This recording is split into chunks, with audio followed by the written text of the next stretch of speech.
Hey guys, আসসালামু আলাইকুম। কি অবস্থা সবার? আজকে আমরা সেন্ট্রাল স্টার্স বনাম দুবাই ক্যাপিটালস ম্যাচটি দেখব। গ্লোবাল লিগের এটা প্রথম ম্যাচ।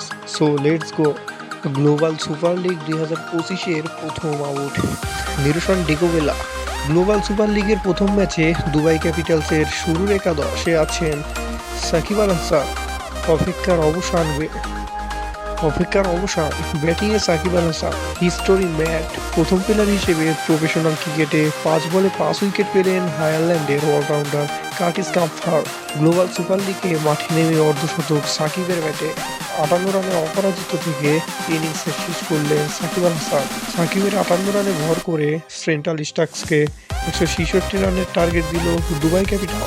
বোলিংয়ে দারুণ শুরু সাকিবের। মেইডেন ওভারে তুলে নিলেন 2 উইকেট। টি-20 ক্রিকেটে দ্বিতীয় সর্বোচ্চ 27টি মেডেন ওভার দিলেন Shakib Al Hasan versus central stars.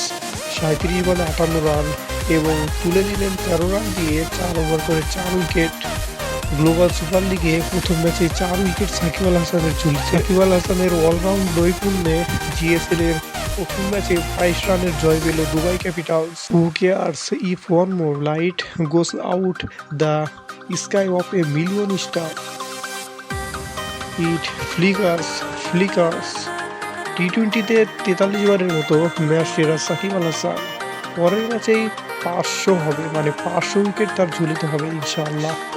আজ এখানেই বিদায় নিচ্ছি। জিএসএল এর সবগুলো ম্যাচ এক্সপ্লেইন দেখতে বা বাংলাদেশের কমেন্টারি পেতে সাবস্ক্রাইব করুন এবং কমেন্ট করুন। ধন্যবাদ।